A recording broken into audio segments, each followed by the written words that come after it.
Hello. Hello, friends. This is Theron, your Astro Vibe Coach. I'm here today with part two of the midlife crisis slash spiritual awakening in astrology.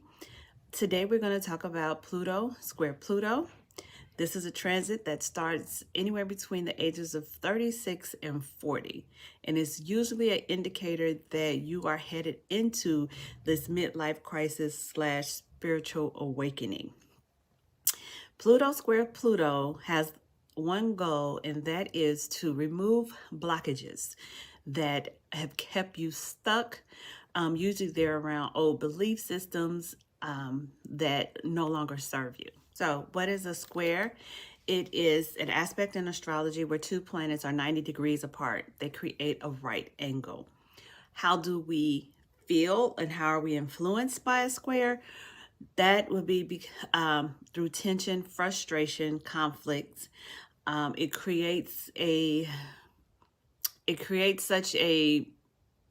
It's like they're square, like there's two energies squaring up against each other, and it creates such a friction or such a conflict that we have to step up. We can't. We got to pay attention to it in order to change it, to find solution, to create a solution, to actually change what is going on and what is happening in our lives. To determine whether or not this square is affecting you, you would have Pluto in Libra in 26 degrees, and it will be squaring the traveling Pluto in Capricorn at 26 degrees. Now, you can go 3 degrees before or after and still have some effect of this transit, but this is where the square lies that I'm going to be speaking from. The 26 degrees of Libra in Pluto, or Pluto in Libra, and 26 degrees of Pluto in Capricorn. To know where this falls for you, I would suggest hitting pause and going into astro.com or astro/seek.com and getting your natal chart, and it will show you exactly where your Pluto is, and you'll know if you are affected by this. And if you are, then you can listen to the rest of this and see what blockages are coming up for you during this time. So now that you know, so in doing this recording about the Pluto squaring Pluto, of course, Pluto in Libra and Pluto in Capricorn, they're going to have similarities no matter what houses they're affecting. So what I've done is kind of like organize this within 4 pillars, and then I attach houses to each of those pillars. But I do invite you to listen to all of it because, like I said, they overlap a lot. So even if your house doesn't resonate exactly, listen to the other ones and know that. And the 4 pillars are the self, control, limited beliefs, and relationships. Organized it or like batched it a little bit to give you an idea what my goal was. The houses that I put, say, in the self, that means that is going to be the more prominent influence or the improminent challenge that you may have. But even though it could play out with a relationship, your limited beliefs and what have you. Hope that makes sense. If you were born with Pluto in Libra on your first, second, or fourth house, that means Pluto is currently traveling in Capricorn, either in your 4th, 5th, or 7th house. This we're going to talk about is with the pillar, the self. Who you have evolved into currently is not matching up with the programming you were given or you received through generations that was passed down to you. Old programming, old memories, and situations have probably resurfaced, calling your attention to what's not working anymore. In the past, you've probably had like extreme fluctuations with your finances, your like being sustainable or, being resourceful for yourself. and speaking up for yourself, using your voice, that can link back to this old programming. So you are being invited to pull your power back, to become empowered. You are reconstructing the relationship you have with yourself. You are learning to hold yourself to the same esteem as you would a friend, a best friend, and you being that for yourself. You're building confidence to trust and value yourself. And the more you build the relationship with yourself, the stronger your voice will be about speaking up for yourself. So now we're going to talk about the pillar of control. If you have Pluto in Libra, in your third, sixth, or 12th house, then you have Pluto traveling in Capricorn in your sixth, ninth, or third house. So you're being invited to release your control and your stubbornness. Whether that means you feel like, well, you're being controlled or you're controlling others, there's some way or another you're manipulating the situation to control your environment to make yourself feel safe. And whether you feel like you're doing it passively or aggressively, it's still a control tactic.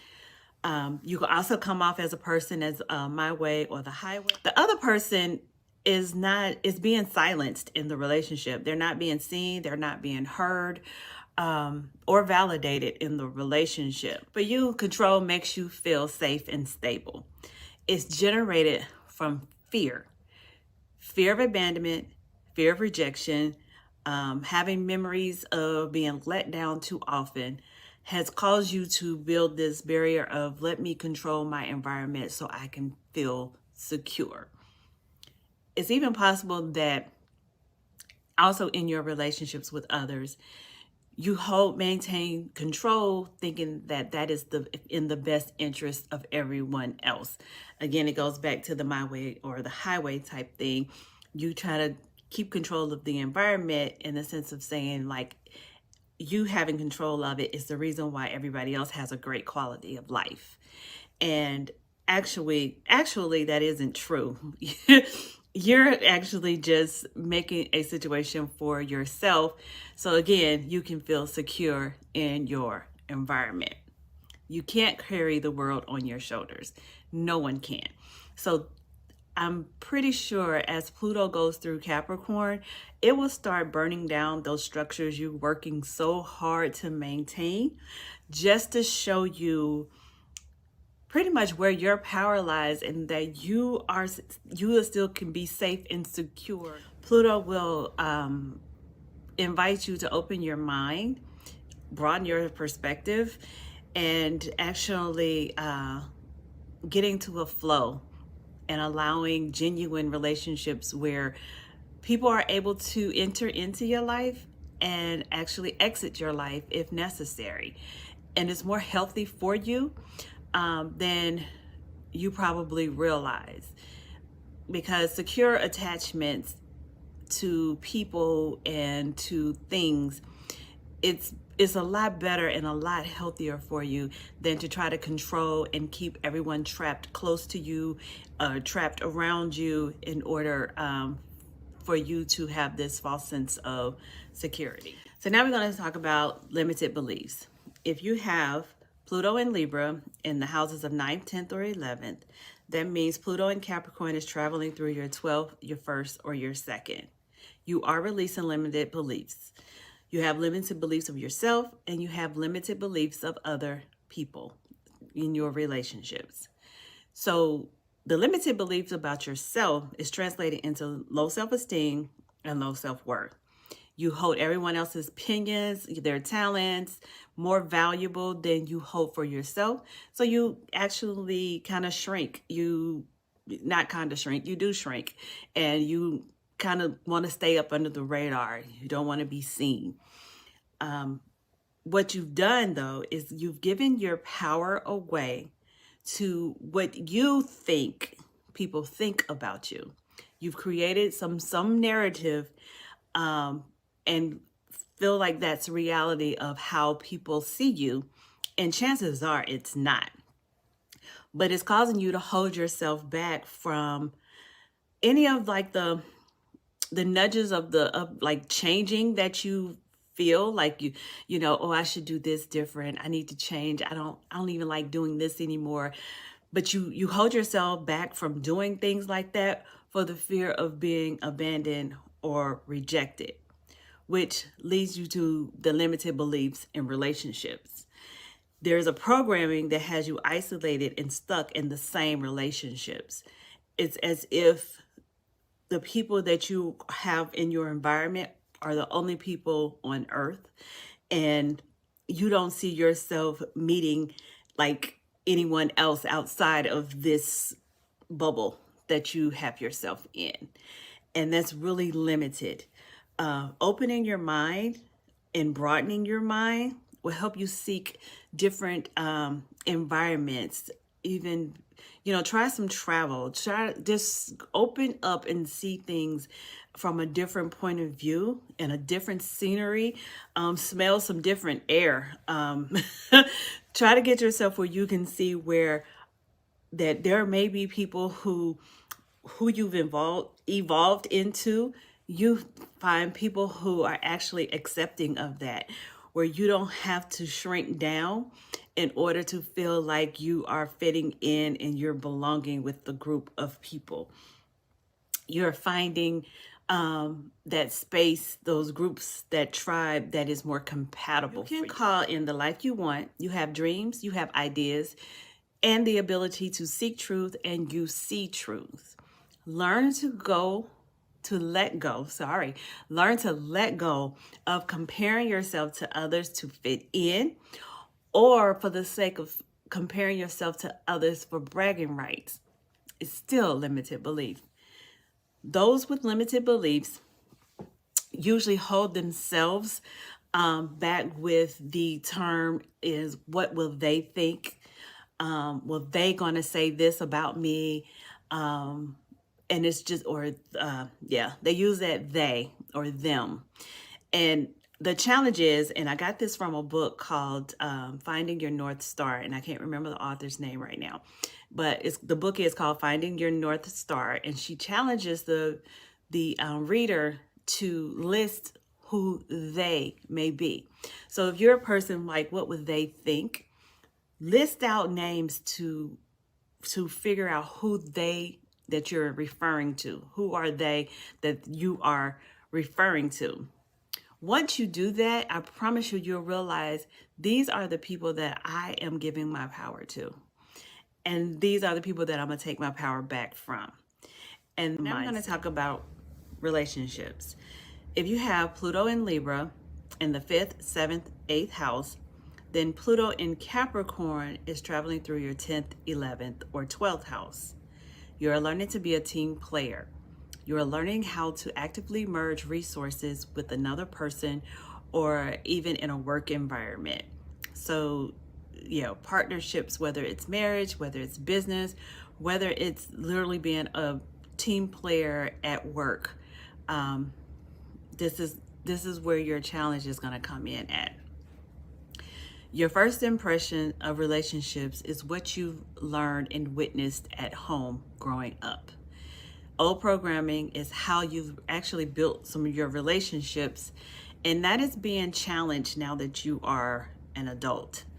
You're being invited to look at what isn't working, let go what isn't working, so you can make room and build upon what is working. Look closely to, are you working harder in the relationship, causing the relationship to become out of balance? Like, is the relationship heavy on one side, your side? Have you buried or sacrificed your desires for the needs of others repeatedly? And have you hidden yourself in your relationships? If you answer yes to any of these questions, then you are being called to put yourself as a priority. Your relationships are needing to be recalibrated. Open your mind to the idea, okay, that your desires and your needs are just as important as everyone else's. Just as important. You need to be in a relationship that holds space for your vulnerability. if you don't have space to be vulnerable in your relationships, you really need to think about if this relationship is still compatible for you, or if this work environment is still compatible for you. And if it isn't, what needs to change? All right. If you don't know the answers to those questions, then this transit is going to create an event or a situation that's going to fill in the blanks and give you answers to those questions. So this concludes the Pluto square Pluto in midlife crisis / spiritual awakening in astrology. I hope this resonates for someone. If you want to get a clearer understanding if you are being affected by this transit, or if there's another transit that you feel may be affecting you right now, I will invite you to click the link down in the description or in the bio and choose the Here and Now reading. This way we can compare your natal chart to what is going on currently in the sky and come up with a reading for you that will help you understand what you may or may not be going through. So if you did like this content, please like it, share it, and subscribe. The more likes it gets, the more it can be placed in front of others that may need this information. They may be going through the midlife crisis, and this right here might help support what they are going through. So I do appreciate any support that you give me, and thank you again for watching. Until next time, bye.